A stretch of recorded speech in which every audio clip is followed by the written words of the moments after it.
Olá, divininhos! Tudo bem do lado aí? Porque do lado daqui está tudo ótimo. Já estamos higienizadas e respeitando o distanciamento. Em um local arejado e adequado para que a gente consiga passar todas as informações para você que está do lado daí. Então, vamos para a aula? Vamos começar então a retomar um pouquinho o nosso gênero que a gente já começou a estudar na trilha passada, carta de leitor. Será que o divininho do lado daí ainda ficou com alguma dúvida? Qual a diferença entre carta pessoal e carta de leitor? Você do lado daí, lembra direitinho que a tia Júlia explicou na aula passada? Eu espero que sim, hein? Então, vamos analisar as seguintes características para não ficar mais nenhuma dúvida. A carta de leitor, ela se parece muito com a carta pessoal. Por quê? Porque ela traz as mesmas informações. Onde você escreveu a data com o mês e o ano, uma saudação e um vocativo para a pessoa a qual você está dirigindo aquela mensagem, uma introdução e uma conclusão da sua ideia, uma despedida, a sua assinatura. Porém, tem uma diferença singular. Na carta pessoal, você vai enviar para uma pessoa próxima, um parente, um amigo. Na carta do leitor, você vai enviar para uma revista ou um jornal. Então, galera, existe essa diferença. Mas, tia Júlia, eu tô com uma dúvida. Algumas cartas de leitor que eu vi por aí na internet não tinham 2 parágrafos, 3 parágrafos. Era bem curtinha, parecia um comentário simples. Sabe por quê, pessoal? Porque no momento em que eles vão publicar os nossos comentários, eles precisam resumir o que a gente falou. Então, eles não colocam tudo. Eles colocam um pedacinho por conta da diagramação da página da internet, tá bom? Então, é só por isso. De modo geral, essas cartas de leitor são enviadas por nós, leitores, para os jornais ou para as revistas que a gente lê. E as informações dadas nessas cartas são de ordem pessoal do leitor. Muitas vezes é uma opinião minha, que pode ser diferente de uma outra pessoa que leu aquela mesma reportagem ou aquela informação dada. Pode ser algo positivo ou pode também ser algo negativo. Talvez eu não tenha gostado daquela reportagem específica, então eu vou colocar lá que eu não gostei e o porquê. E eu vou indicar uma outra sugestão de material para que eles compartilhem com a sociedade. Pode acontecer também o contrário. De eu gostar tanto daquela reportagem ou daquele artigo que eu li naquela revista, que eu vou parabenizar muito e vou pedir ainda que eles continuem falando daquela temática. Cada pessoa vai poder trazer a sua cara para a sua carta de leitor. É importante dizer que quando você for escrever para essa revista, para esse jornal, você não vai escrever como você escreve numa carta, que você envia para sua mãe, para o seu pai, para uma avó. Lembrando que a carta, galera, já entrou em desuso, a gente nem usa, não é verdade? A gente não envia mais cartas com tanta frequência, como alguns anos atrás. Hoje, as cartas foram substituídas pelos e-mails, pelas mensagens instantâneas e por outros aplicativos que a gente usa na internet. Com o celular, um smartphone na mão, a gente pode mandar os mais diversos tipos de gêneros de mensagens para a pessoa que está lá do outro lado. Não é verdade? Mas, como eu estava dizendo, para você se referir a esse jornal ou essa revista, você não vai colocar querido jornal ou querida revista, não é mesmo? Como a gente escreveria uma carta. Então, você vai direcionar aquela pessoa que você está enviando. Pode ser ao autor daquele texto específico que você leu, ou você pode falar para a revista de modo geral, né? Para o diretor dessa revista. Então, você vai colocar lá caro diretor ou caro editor, ou se for um autor específico, você vai colocar o nome dele. Olá, pessoa, coloca o nome da pessoa, tá certo? E assim, você vai colocar lá a sua opinião. Claro que ninguém vai ser grosseiro, não é verdade? Você vai poder contestar algumas coisas, mas usando, claro, do bom senso. Além disso, essas publicações de jornais e de revistas, elas podem omitir o nosso nome. Como assim, tia Júlia? Atenção, eu posso colocar lá uma carta de leitor para uma revista e eles vão ler a minha carta, eles gostaram do que eu escrevi, seja algo positivo ou negativo.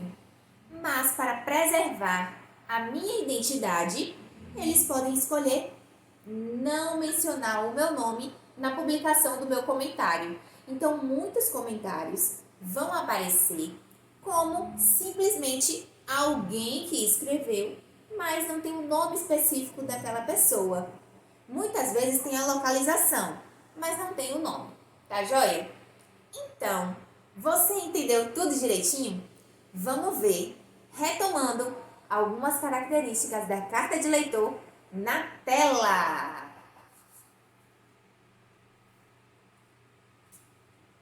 Então, a função da carta de leitor é contestar, repudiar ou apoiar uma ideia. Ele vai comentar as ideias de um determinado texto publicado de modo impresso ou virtual. E tem, em média, 2 parágrafos. Porém, esses 2 parágrafos não são postados completamente. Apresenta uma despedida, uma assinatura do leitor, apresenta local e apresenta a data. E aí, você curtiu relembrar um pouquinho de como é a nossa carta de leitor? Eu espero que você tenha gostado, porque agora quem vai continuar contando para vocês um pouco mais das nuances da carta de leitor com especificidades da gramática é a tia Radassa. Vamos lá? Aham! Agora nós vamos descobrir como é que a gente usa todo o nosso conhecimento gramatical para poder produzir textos. Nós já estamos mais do que careca de saber que tudo que nós falamos ou escrevemos tem um propósito, mas que a gente não tem como fugir de algumas dúvidas na hora de escrever, né? Pois bem, vamos hoje utilizar um exemplo de carta de leitor para compreender como é que funcionam algumas regras de escrita da nossa língua. Bom, nós temos o exemplo da carta do leitor Carlos Cavalcante, aqui do nosso estado de Salvador. Pisou na bola. Muito fraca reportagem sobre personalidade. Achei a linguagem muito cheia de termos técnicos, o que não combina com a revista. Também achei a matéria muito curta. Quando começa a ficar interessante, acabou. Pisaram na bola dessa vez, edição. Viu aí que nós utilizamos várias palavras, utilizamos vários recursos linguísticos que nós temos, mas nós vamos nos atentar para 2 deles. Os sons da letra G, que nós já sabemos que algumas palavras, a depender da posição da consoante, ela vai ter um som diferente. Assim como a vogal, né? Se ela estiver acentuada, ela vai ter uma pronúncia diferente. Né? Se ela estiver com acento agudo, ou com tio, com circunflexo, a gente vai pronunciá-la de formas diferentes. A letra G vai acontecer isso também, só que não tem nada a ver com acento, tem a ver com a posição e com a vogal com a qual ela faz parceria. E uma outra coisa é terminação das palavras, né? Às vezes a gente pronuncia de um jeito e escreve do outro. A gente vai lembrar de uma dessas regras de diferenciação de pronúncia, tá? Então vamos focar primeiro na letra G. Nós sabemos que ela pode ter 2 sons. Nós destacamos aqui a palavra reportagem e linguagem.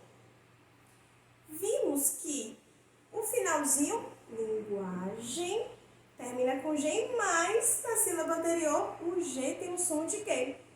Guaja. Não é isso? E a gente vai perceber como é que isso funciona. Uma outra letra que pode produzir o mesmo som, né? São as letras C e a letra Q, a depender da vogal com qual ela está. Nós temos aqui a palavra Q, né? O que não combina, e temos a palavra combina, né? Escrito com C, mas tem o mesmo som de quando nós usamos o Q. Não é isso? Pois vamos avançar. Uma coisa de cada vez. Então, vamos nos concentrar primeiro nos sons da letra G. Bom, quando é que a letra G vai ter um som parecido com a da letra J? E quando é que essa letra G vai ter o som de G? Primeiro, vamos testar. Temos uma lista de palavras. Temos canguru, gengibre, angorá e queijo. Bom, são palavras diferentes, né? Na palavra canguru, o G tem som de G. Na palavra gengibre, nas duas sílabas, ela tem som de G. E aí a gente vai ativar um conhecimento que nós já temos de um tempinho bom, que são as famílias. Quando nós começamos a aprender os sons das letras, juntar as consoantes com as vogais, nós começamos a conhecer algumas famílias. E fomos comparando que essas letras são um pouco diferentes.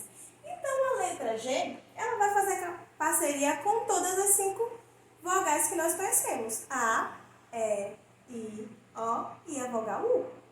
Só que, quando a gente começa a ler juntando na sequência, nós temos G, G, Gi, Go e Gu.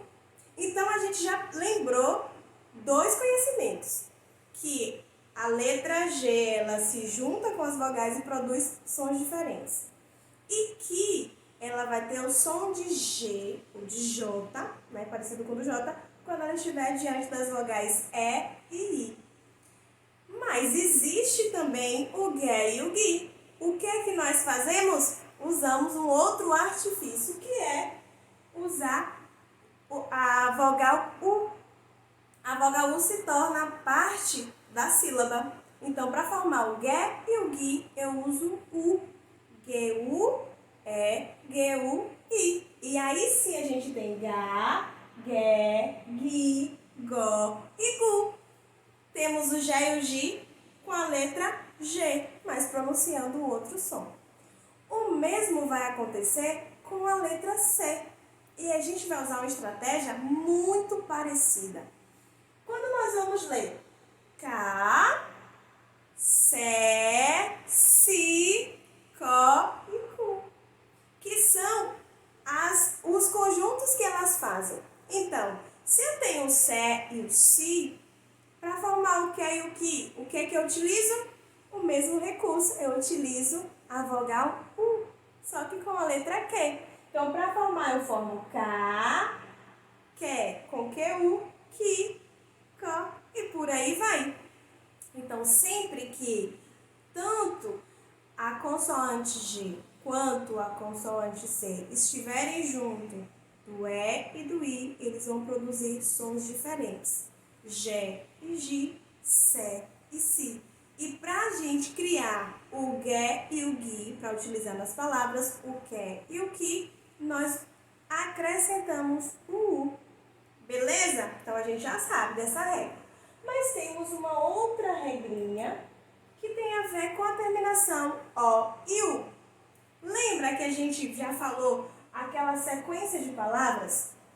Vamos focar naquelas que terminam com O ou com U, para a gente perceber essa diferença de pronúncia. Nós temos a palavra canguru, fulano e queijo.